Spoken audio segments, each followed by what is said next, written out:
My pleasure. I don't know. Trenton Ivey. He is a seasoned cybersecurity expert with extensive experience in research development. Has the unique opportunity to work with some of the most top hackers to compromise large organizations. There's also a crucial role in several high-profile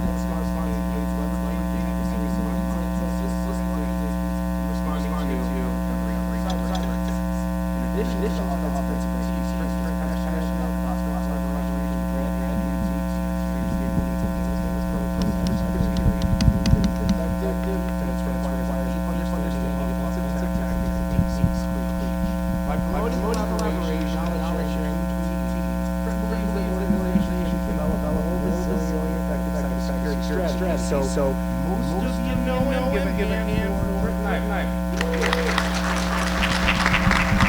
All right, thank you everybody for coming over to the Red Team track thing here. I'm going to talk about a fun little side project today. So this is for those of you that don't know me, I've been an offensive security professional for about 12 years now. I started doing PCI work, moved into a pen testing role, became an app tester, took on a network lead for a team, moved over to a Red Team technical role, where I break into buildings and social and try to do all the fun sneaky stuff, and eventually moved over to Purple. And throughout that time I've done some dabbling with hardware. I find it absolutely fascinating, but it's never really been a core part of my work. A lot of it has been more on the app and network side. So I thought I needed to level up on hardware hacking skills. And started looking around at ways that I could do that on the relatively cheap.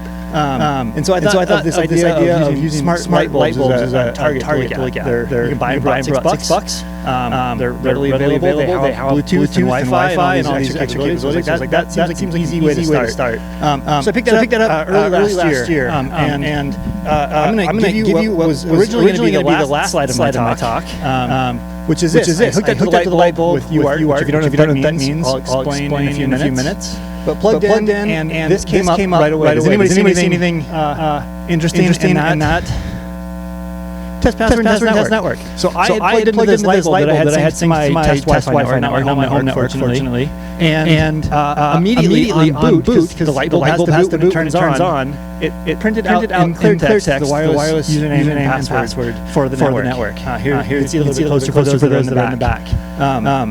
And so this was kind of mind-blowing, and it was like this probably needs some more research. This is a really common problem in IoT. You need to actually debug things, and for cheap devices, that they're often left on. And so I thought this is worth the talk. As I was thinking about how I wanted to actually present this, I thought that really it's exciting and it's cool, and I certainly was amazed when it happened. My heart dropped for a second when I saw the password and clear text after about 15 minutes worth of work. I thought what would be more valuable for our time today is to go over the process that I use to go about this. I've had some mental models that have worked really well for me. So if you're new to hacking, maybe this will help you think about how you could go about the same type of research. And then I want to dig into the type of hardware that you can look at. Light bulbs will be our proxy, but the same stuff applies for really almost any IoT device out there. So we'll look at how things work under the hood, and I'll do a full kill chain on one of the bulbs. I'm going to intentionally not call out vendor names. A lot of times you see people throw vendors under the bus. It's really challenging in the IoT space, especially with things like light bulbs. You have a manufacturer that is reselling something that they bought from somebody else. That bulb is made up of about 10 or 15 parts that are all acquired from different companies. So it's really hard to say actually who owns the vulnerability and is responsible for it. Some of the stuff that I'm not going to talk about, but maybe high-level hint at, is still under active disclosure, so I can't give all of the gory details, but I'll give enough to where if you want to try to do this research yourself, you can probably get there. So, like I said, I would like to start with some hacker mental models. Just out of curiosity, how many people here are pen testers or have done pen testing work in the past? Awesome, we got a handful of people. How many people are college students and are just starting out on offensive kind of security careers? Very cool, good mix. All right, so good. Like I said, I've been doing this professionally for about 12 years. I always like to talk about the thought process that I use when I go around attacking things. Mental models really are defined as an internal representation of an external reality. So it's the way that we build stories about the things that are outside of us that we don't have direct experience on, but the way that we build those models actually impacts the way that we interact with things around us. They help us reason about situations that we really can't directly experience. And in hacking, you have to try to infer a whole lot about an environment that you really don't know until you get there. So mental model number one is that everything is hackable. I see a lot of people start with this idea of like, let's build the unhackable system. You see the salespeople always talk about military grade, whatever. And they present this idea as like, if you buy this Blinky box or if you buy this system or if you plug this thing in, it's gonna be unhackable. I had a red team with a large insurance provider. I got to go sit across the boardroom from their CISO, and they had just invested millions of dollars in a new security system. And I was giving the readout and was talking about all the things that we owned. And they said, but how did you get past this system? The answer was that they didn't change the default password for the security system's login page. And so we were able to just go in and then like suppress all of our alerts. So there's this idea that everything is hackable. And when you start with that model first, you start to find really creative solutions that you might not have looked at if you were just purely approaching the target directly. The goal in security, for those that are new, or for those that have been doing it for a while as well, is not to make something unhackable. Really the goal is to see how hard can we make it to hack. So it's not, can we stop it from happening, but what level of effort does an attacker have to go through before they'll actually get value? If you can make it that it takes more of their time and resources than the value that they'll get out of it, then you're winning. So model number one, everything's hackable. Model number two is thinking things through in the context of inputs and outputs. This is a really kind of simple, obvious one when you think about it, but I found that it's a really helpful way to approach problems when I have to go after an opaque box type of target. Every hack I've ever done, and if anybody here can find a counterexample, like come talk to me afterwards, but every hack that I've done, I've been able to break it up into the way that I've interacted with that system and the things that I've gotten out of it. So I have to manipulate a packet that I'm sending to a network or some web traffic that I'm sending to an API, or in the context of social and engineering, the way that I speak to somebody and the things that I present. There's always some type of input that we can look at manipulating. And then obviously the whole goal of a hack is how can I actually change the system? So you're looking for that output. Sometimes you can actually just look at the output, so you can look at things passively and pull stuff off of the wire. We'll talk about that in one of the attacks later. But when you think about things in the context of what are the inputs and outputs that I need to get past this particular roadblock, hacking becomes, I think, much, much more approachable. Oftentimes you see researchers present data in this really complicated stuff, and you look at it and you think, like, how did you ever get there? Like, there's no way I could do that. The reality is, like, we bang our heads on little inputs and outputs until they can all come together. So mental model number two is think about things in terms of inputs and outputs.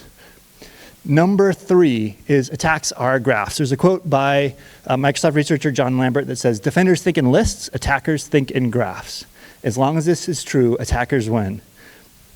I love that quote. I found that it's true time and time again. When we do pen testing reports, or when you read a report from a security professional, you often get a story like this. My research today is probably going to come across a little bit like this. We have the inputs and the outputs, and we describe we did this, and then we did this, and then we did this, and we did this, and finally we got to the thing that we were wanting to get to, and we win. And it's hard not to write things that way. Like, we tell stories by creating a thread that people can follow throughout the whole narrative. That's just how our brains are wired to receive stories, and so that's how we typically try to tell stories. The problem with that is that's not how things actually work in reality from an attacker's perspective.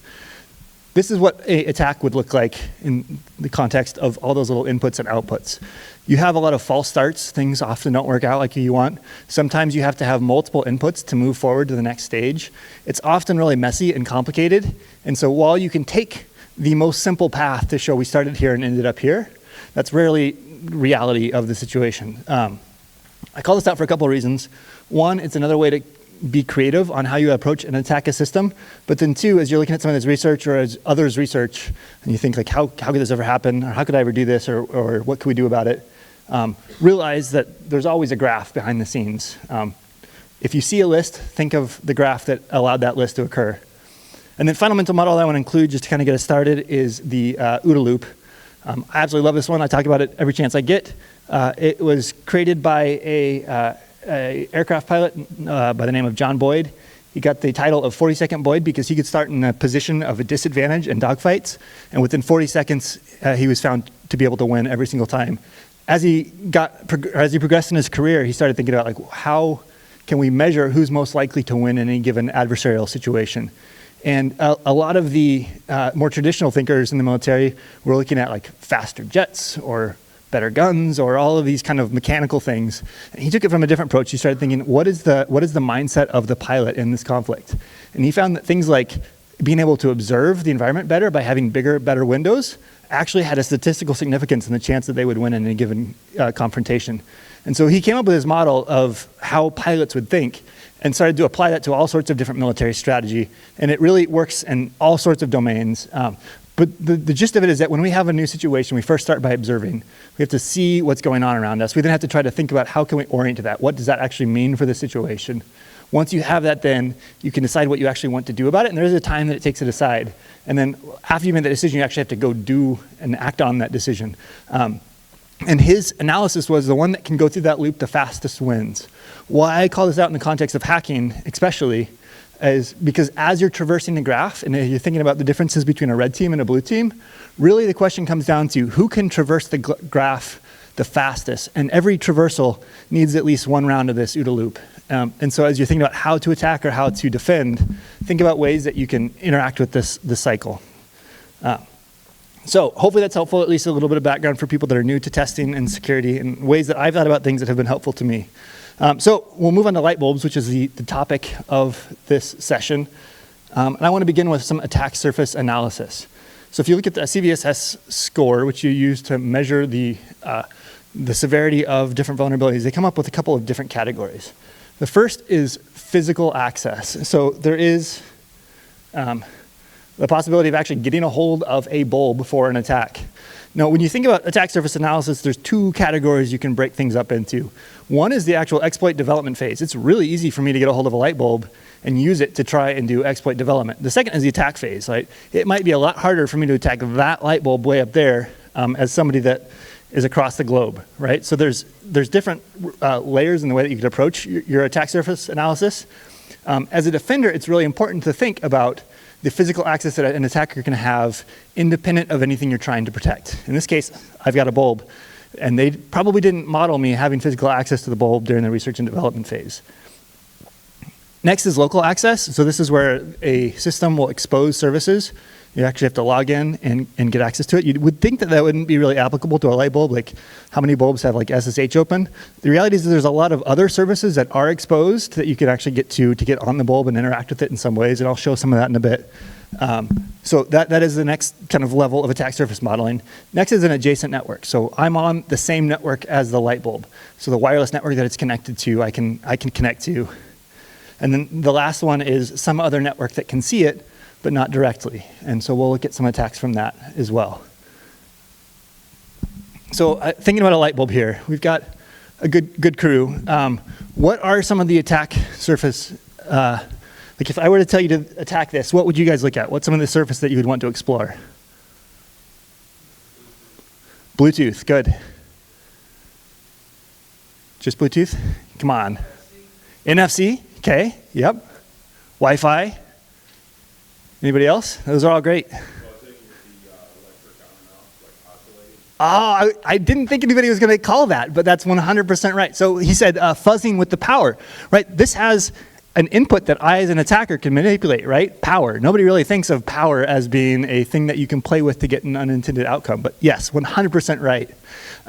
Good. Yes. Gravity.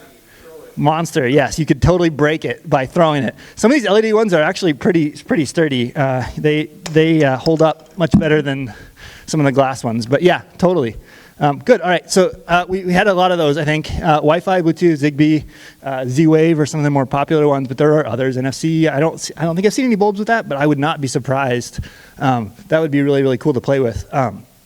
You mentioned power, so that's there as well. The firmware on the chip itself, right, that's its own set of attack surface, is the things inside of the bulb. The other one that nobody called out was the mobile apps, right? Like you have to interact with this device through some type of application. So that's something to look at from an attacking perspective. So I want to talk, now that we've kind of high level looked at the attack surface that might be available on a bulb, or remember we're using this as a proxy for really any IoT device, about a setup that I use. This has kind of evolved over time and I change it as needed. But at a high level, and I love Midjourney, I don't know if anybody uses that. AI made all these images for me. So I was trying to come up with a theme, and stickers, doodle stickers was the prompt that I used for all of this, and it worked great. But From a layout perspective, I have the target device that I want to go after, in this case, the bulb, and I will have it connected via either direct wire when I'm trying to look at the firmware or the chip on the system to a laptop, and I'll talk about how you can connect them up in a minute. I also have the wireless connection as well. And then I have the device connecting wirelessly via Wi-Fi or some other protocol like Bluetooth to a mobile app and then to a hotspot. I'll talk about the particular hotspot I use in a minute, but then that connects out to the internet. So the advantages of this is it gives me a lot of places where I can actually look at what's going on. Like I said, first I'll talk about the Wi-Fi portion of the layout. So again, we've got the router that's talking independently to a laptop, the target device, as well as a mobile app. I use a TP-Link router. Really anything is fine. What I would recommend is something that you can flash something like OpenWRT on. The reason for this is it's much more effective to actually run packet captures on your device itself. Originally, I would just use like a Wi-Fi capture card to try and look at all the traffic, and that works well enough, but it can be a little bit debuggy. If you can actually run packet captures on the routing device itself, then you get much better fidelity on some of that, and you can inspect a little bit better. OpenWRT, you can install your certificates, use something like SSH to then run TCP dump on the device, and then you can actually forward the results of that locally back to your attacking system and pipe it right into Wireshark. So the advantage is you've got Wireshark running on your local system to see all the network traffic, but it's actually doing the packet capture on the routing device. I also would recommend if you're going to do this, get something that has 2 wireless cards. I found that if you connect the target device to like the 2.4G network, and then your laptop to the 5G network, you can then you can basically filter out all of your attacker traffic and manipulation from your packet capture. Before I got the bigger one, and this is actually what I travel with when I'm doing like badge hacking at conferences and things like that, much more portable. But these little guys you can pick up for, I don't know, like 30 or 40 bucks on Amazon or whatever purchasing site you want to use. But they're cool. They've got a lot of capabilities. One of the features that's really nice on these is you can tell it to point to a different DNS server than default. And then you can use a tool like DNS Chef. DNS Chef you can run on your attacker box, and it will basically respond to any DNS requests with whatever IP you want. So when you're attacking a device, you can say, the light bulb is going to say, I want to connect to xyz.example.com. And your DNS server will then say, hey, it's the attacker box. So it's a way to do an adversary in the middle type of attack, which is great. The other thing is you can actually see very quickly without having to look at traffic what it's requesting from a DNS perspective. So this setup works really well too, and it's a little bit cheaper. So the hardware part is the fun part, and probably what a lot of people came here for. So I'll look at how I actually hook up the laptop to the device itself. I'll look at what's on the inside of the bulb in a minute, so we'll get to the actual bulb hardware, but first I'll talk about kind of high level some of the devices that I'll use in my lab. These guys are great. There's only a couple of things that you need to do any of this attack at home. So first there's a laptop, ideally something you can run Linux on. Kali's great, I love it. Ubuntu has really, really good support as well for a lot of stuff. You don't need anything super fancy from the laptop perspective. A lot of these protocols are old and have been used forever. This is a USB to UART converter. I love these guys only because they are about $10. I was working on preparing some of this stuff and I plugged something in wrong and it did the whole purple smoke thing. And it's not sad when it's $10. So there's nicer equipment out there that you can get, but if you're playing with this stuff a lot, get something cheap and don't be afraid to plug it into random stuff, because if it catches on fire, you're out $10 instead of $100. If you do want to go to something a little bit nicer, you can get something like this FT232H chip. They're about $20. They have better protocol support. I think they're a little bit more kludgy to work with, but it does open up a couple of attack options you don't have with just the pure UART device. There's a new solution out for ARM devices that I really, really like as well. They're pretty cheap.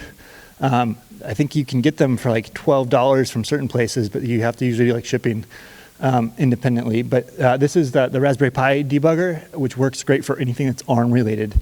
It has a UART and then a serial wire debug port, which are separate. So not only can you get the console log on devices that provide it, but you can also usually debug the chip itself. And I'll show what that looks like, at least at a high level, in a minute.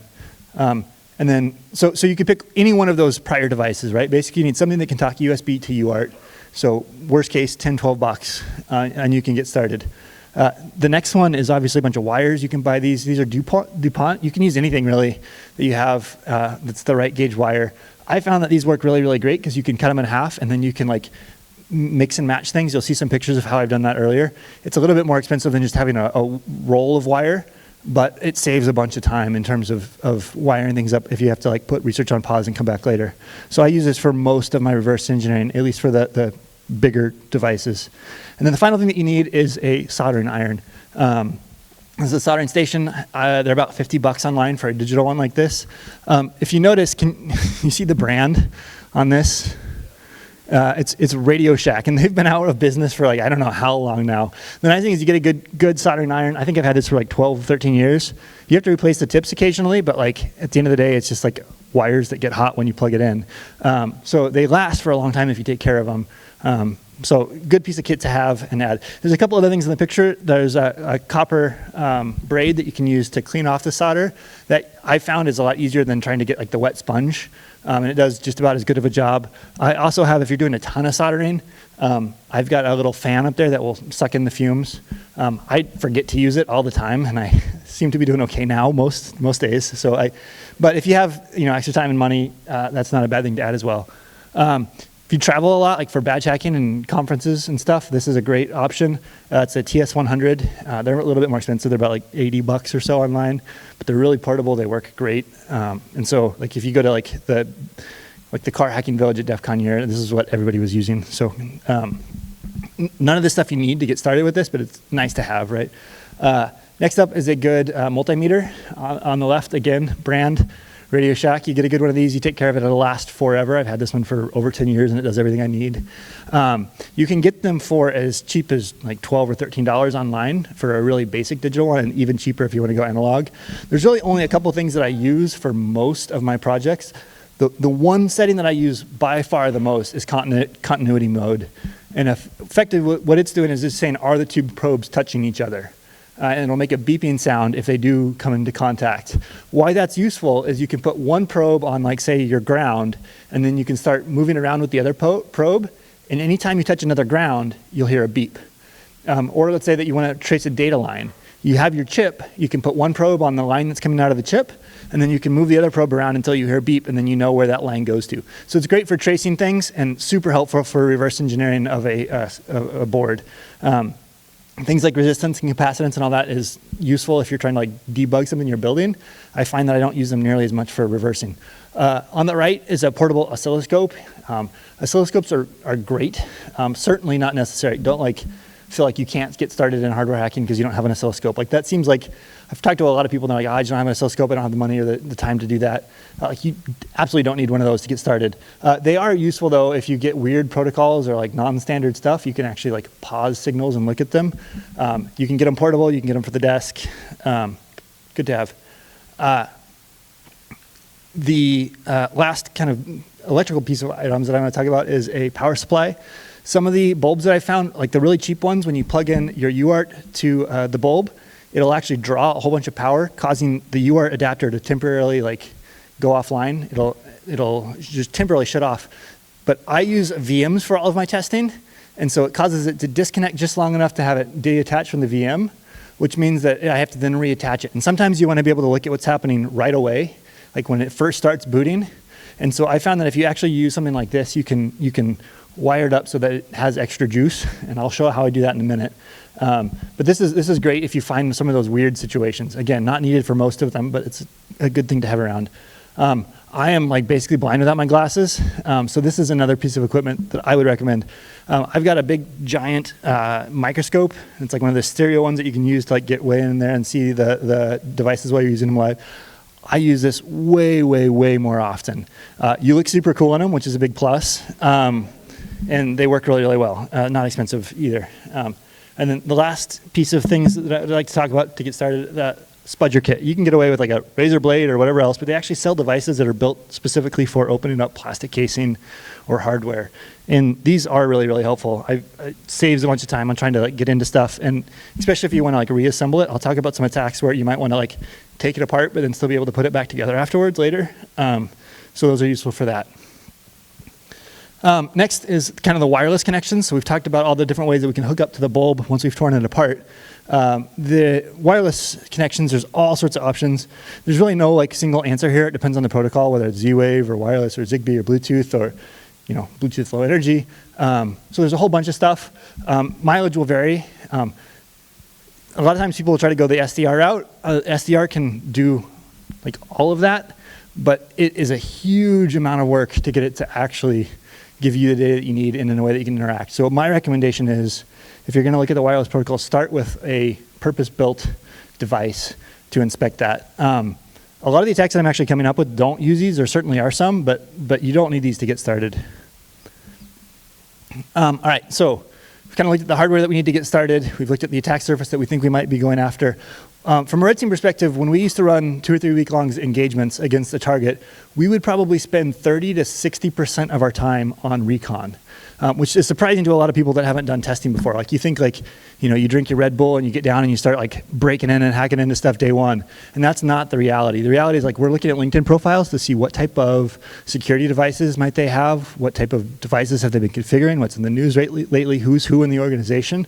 Like we want to build all that stuff out from attacking a company. Same thing for a hardware device, right? I want to understand what type of information is available. So if you read the docs that are actually for the device itself, they oftentimes come with all sorts of other really interesting information. This is exactly the attack that you were talking about. So in one of the docs for one of the bulbs that I was looking at, it shows how you actually do a hardware reset of the device to put it back into factory defaults. And the trick is you turn it on for a second, turn it off for a couple seconds, turn it on for a second. You do that 5 times and the bulb will go back into factory default. So I call this, I've never heard of anybody actually calling this an attack, but if I define it for the first time, I'm going to call it the "you kids quit turning the lights on and off" attack. Because my kids do that all the time for our house, and I don't use smart devices everywhere, so it's not a problem for me. But now, if I go to anybody's houses that does, I'm going to totally flip the lights a couple times and see what happens. Sometimes it's hard to find the docs. Like I said, if you open up these devices, you usually have a bunch of individual components that are being built by manufacturers and sold to another manufacturer that then put it together in a light bulb, that then sell that bulb to another company to then manage the software and the server and all the interactions. So you've got several different people in the supply chain. But if you can figure out what the pieces are and then actually dig into that, there's usually a lot of really good content on how they intend for the developers to use the device. And oftentimes they don't use it the way that it's supposed to be, or they don't take into account the to make this secure, you should kind of advice in those data sheets. Google Translate is great for a lot of these. The other one that comes in sometimes is great as FCC documents. I'm sure any talk about wireless or hardware hacking, usually you hear a call out to the FCC reports. Within the US, certain devices that use wireless must register with the FCC and make sure that they are compliant with the laws in the area. So if you look at a device, they'll often say FCC ID, and a string of numbers. You can type that into the FCC's website and get the results. It's really, really hard to search. It's tons of information, really great filtering tools. If you need to dig in and find something, that's the way to go. If you're wanting to just do a high-level search, there's some helper sites like fcc.io or fcc.report that are much easier to search through. Here is an example of just a random bulb I found on the site. You can see that they have an internal report that actually shows what it looks like when you tear it apart. And so, if you've got the device, you can just tear it apart yourself. Where this is really useful is if you're wanting to do a particular type of research and you don't want to buy the same exact bulb from 8 different vendors, or if you want to go after a bulb that has a particular chip that has a particular vulnerability, you can kind of get an idea of what you're buying before you buy it if you can get a hold of that FCC ID. Some bulbs operate at a low enough power that they don't actually have to register, I guess. I'm not sure exactly how that works, but a lot of them that I looked at don't have FCC IDs, but are still able to be sold in the US. So that might not work for everything, but it's certainly somewhere to look at. The other place to attack is look at the existing community for attacking devices like this. We have, so there is a big community for home automation, and there's a lot of times people want to hack the bulb firmware and then added an additional firmware to do their own things. So there's oftentimes people in the community that have already done it, even though they're not looking at it from a security perspective necessarily. There's a lot of people that are looking at it from a how can I take advantage of this to do something that I want in my home. So certainly cool hacks that you can find good information from. And then finally, the data sheets. It's almost impossible to hack something without looking at the data sheets, especially if you're new to it. I have to read through all these. They're big, long, but you can pick up so much and learn so much from reading them.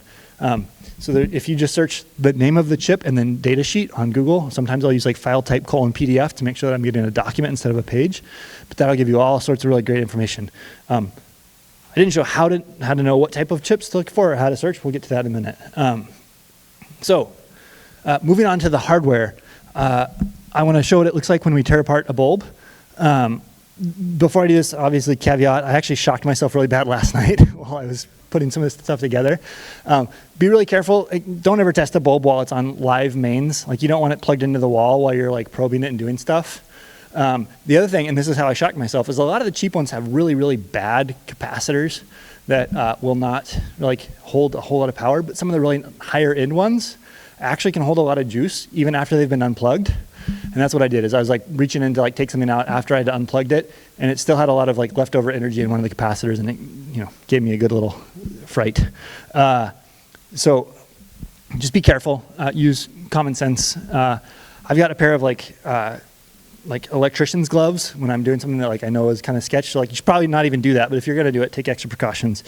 All right, so here's what a bulb looks like on the inside. There's several different components, and if you start to open up a lot of these, they all have the same kind of like layout and pieces. They might all be slightly different, but once you see the pattern, it's really easy to identify what's what. On the left, you can see that there's a bulb I took apart. That is not the right way to take apart a bulb, but it's a great way to see how it's structured. I'll show you the right way to take it apart here in a minute. But you can see, so you've got the power coming in from the bottom. The main centerpiece is really a AC to DC converter. So the LED bulbs use direct current, and they also have the wireless module. So you have to have something that takes that AC, flips it into a clean DC power. You can see the piece that's sticking out. It's often coming through the top. The top piece is the wireless module. And it's usually coming through the top so that the antenna is exposed outside of all the metal grounding. So that's your wireless module. On the top, you usually have a piece that is removable. It can pop out, and it's what actually houses all of the LEDs. And then you can see that there's a chip there on the top that will interact with the wireless module. If you trace it back, it's always going back to the module. Anybody have any guesses as to what this chip might do? Flash, great guess. What's that? Dimming. Yep. So I think you got it. It looks exactly like a flash. The first time I opened up one of these, I was like, oh, they put the flash right on the top. That's perfect. But then I, Googled the data sheet for the ID, and you're right. It's a LED driver. The Wi-Fi module controls the logic, and it sends a signal to this to then actually turn the LEDs up and down. And this has to operate at a much higher power than the little low-power Wi-Fi chip. So that's what that controls. Here's another picture of the modules coming out of the board. You can see, again, they usually are, like I said, it's a different vendor that usually builds the module than the device itself. So the board is built in a way that you can actually just solder the Wi-Fi module directly onto the AC converter.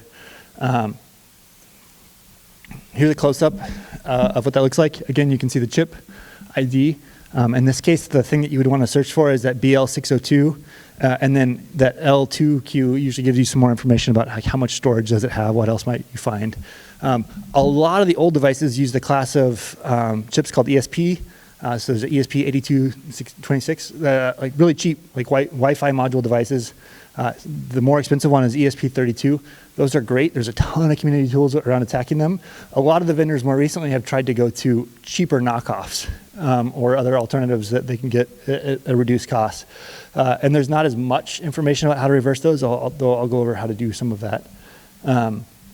Here's an example of, again, an ESP32 chip, different kind of style in the way that it's soldered in.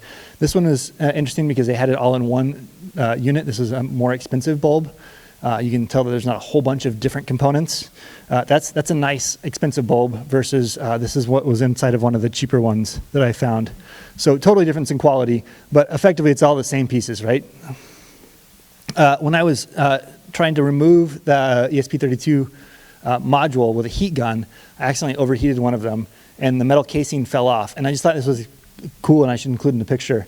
So underneath that metal shield, there about maybe a fifth of the area is this ESP32 chip. So it's really, really small. You can see, I took a picture of the top and the bottom underneath the microscope, but that's a resistor. You can kind of get an idea of what that looks like. I did not take this picture. It was one that I found online on electronupdate.blogspot.com to give credit to the author. There's a bunch of pictures on teardowns of these things. But this is what the actual silicon, the transistors that have been etched into the chip underneath. You can see that there's like a Wi-Fi module, a lot of memory.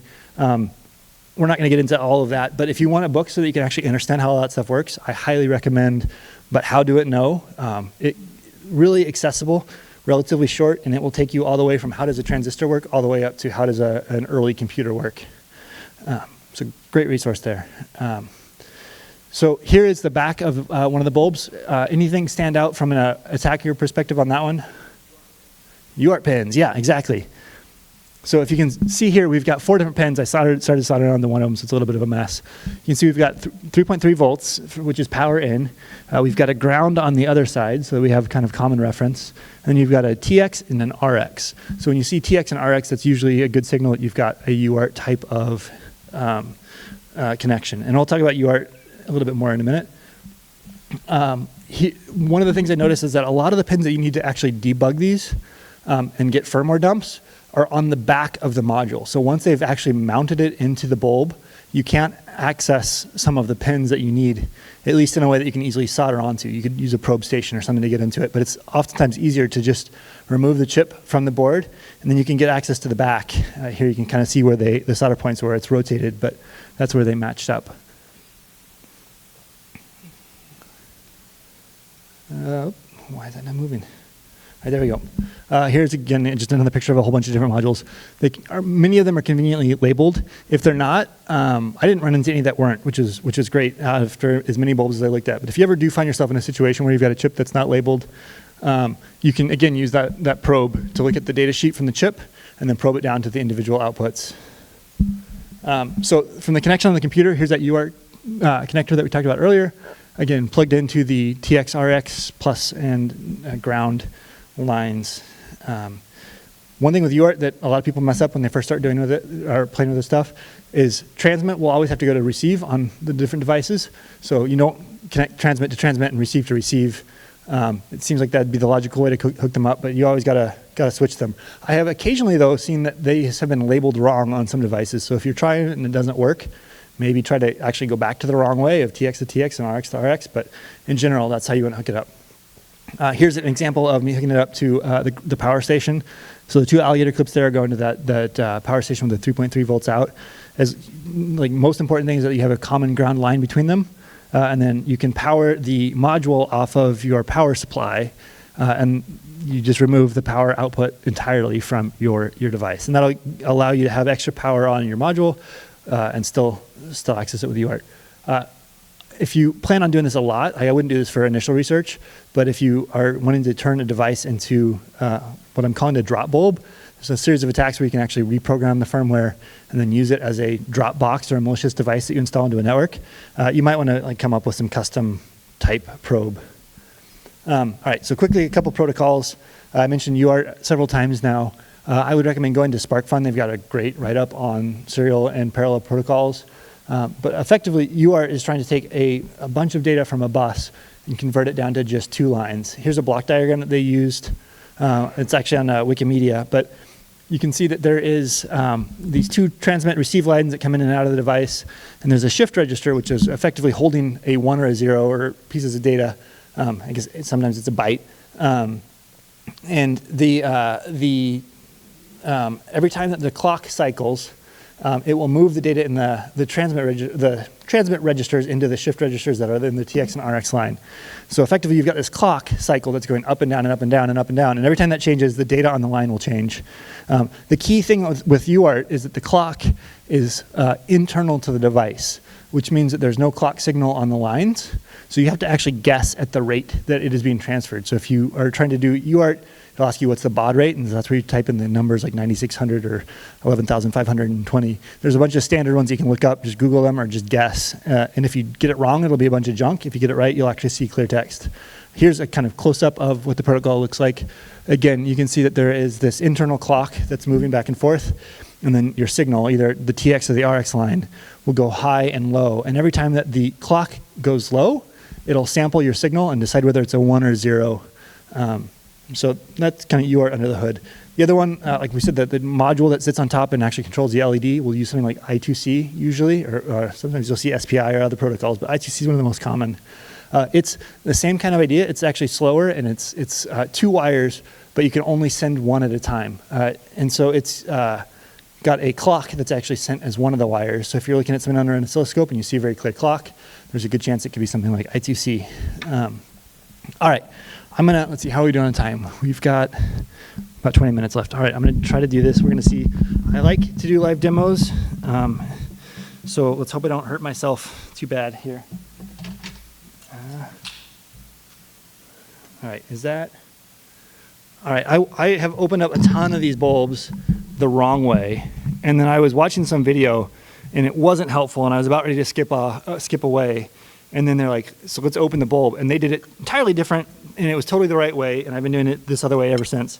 So let's see if you can see that. All right, and hopefully not drop the mic here. All right, so here's a bulb, pretty self-explanatory. There's actually a pin on the bottom here where the negative line or the neutral line comes in from AC. And if you can get underneath that, which I should have probably had it ready to go before, but this is where these spudger tools are really, really handy. So I'm trying to keep it in frame and get leverage enough. There we go. So if you can pry that up, you'll end up with this little teeny pin here. I know it's kind of hard to see, but little pin, and that goes to the ground or the neutral wire.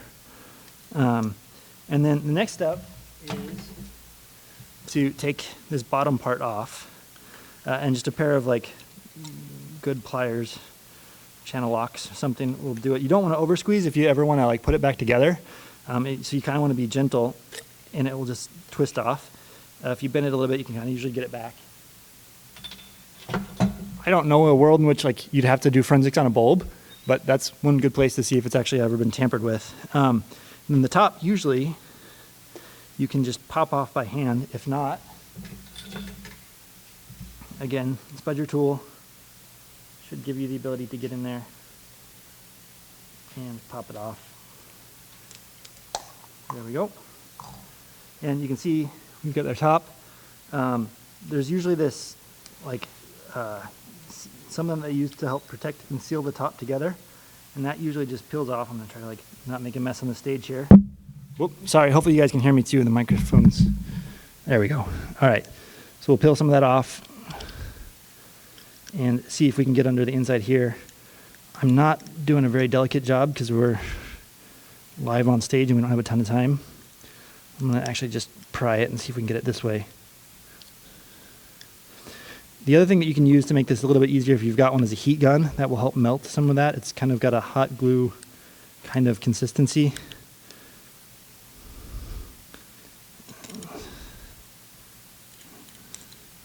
All right, well, it's not playing nice, and I don't have the hot glue gun or the time to scrape all that off by hand. But this would pop off, and you've seen the pictures on the inside of what that would look like. So don't do what I did in all the first ones where I just use a Dremel and then like cut into it, try not to break stuff.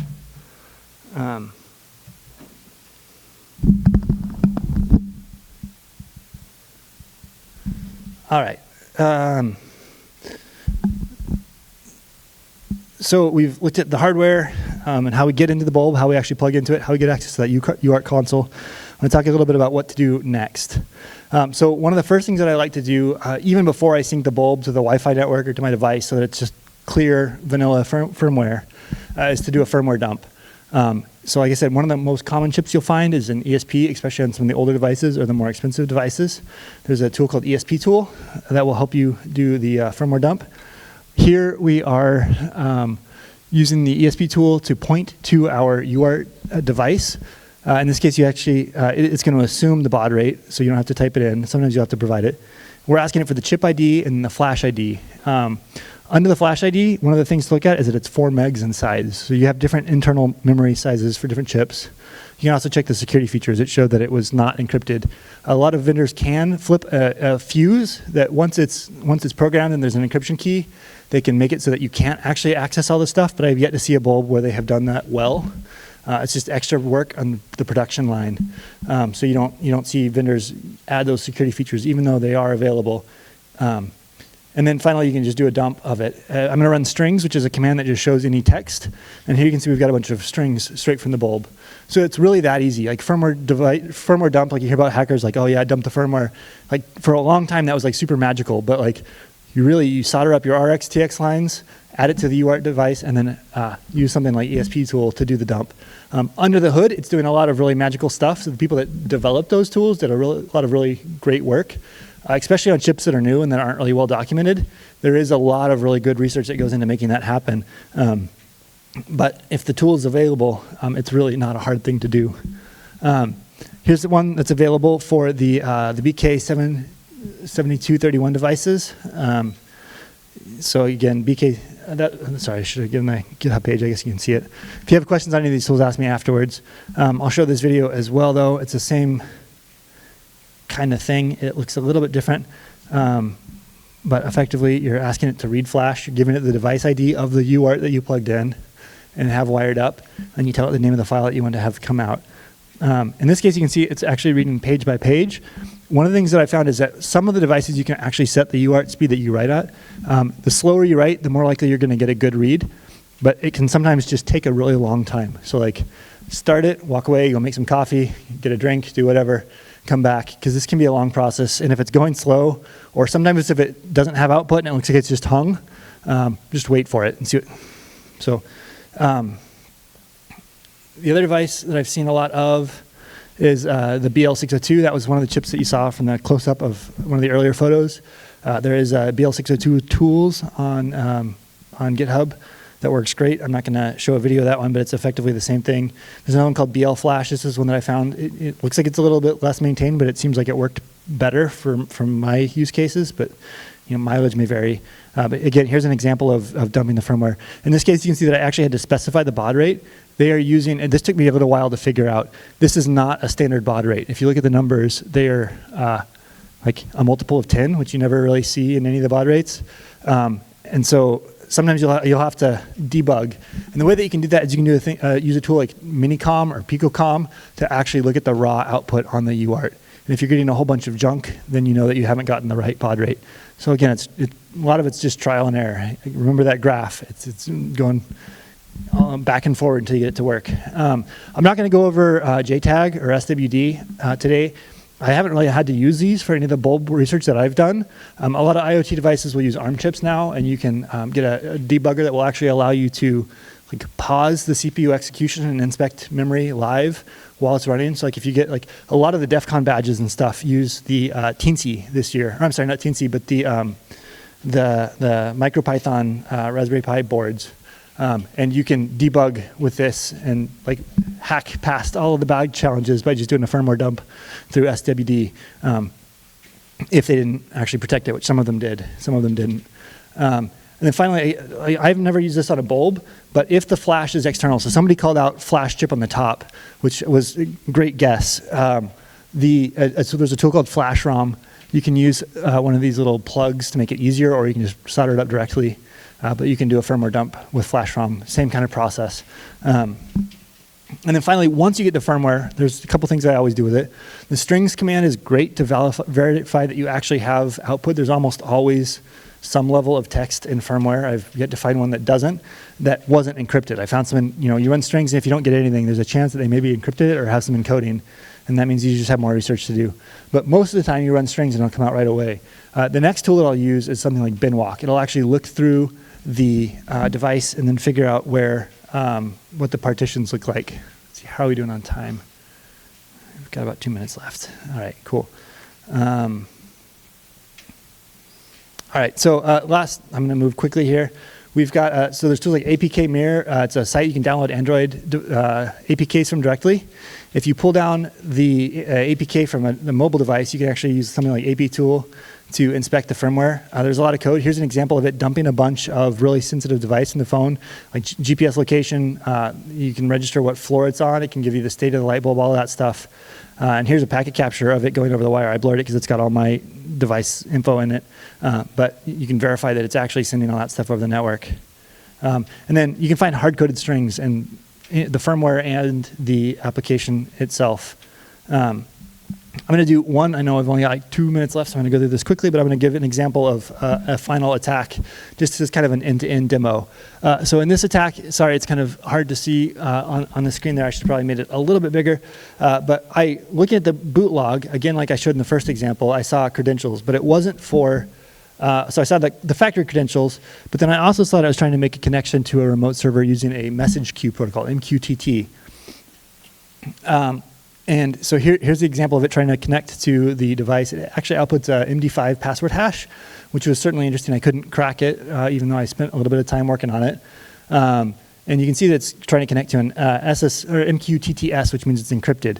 So the first thing that I did was use Netcat to, and that DNS chef to try to redirect all the device to my attacker system. I then used Netcat to listen on the MQTT port. And I had it connect. And you can see that the first time that it actually did connect, I verified that it connected, but the bulb gave an error that says the certificate common name does not match the expected common name. So the next thing I did was create a self-signed cert, thinking how likely is it that they're verifying the certificate. And so I reran it again. This time I got a separate error message in the bulb. It said the certificate is not correctly signed by the trusted CA. This is super rare. Like usually they don't actually verify the cert because they expire after a while and then the bulb is no longer valid. But in this case, they were actually doing certificate checking, which means that I had to figure out a way to replace the cert. So looking in the firmware, you can actually see the certificate they had built in. And so the next step was to look at the certificate and then create a self-signed certificate using something like Z attack proxy.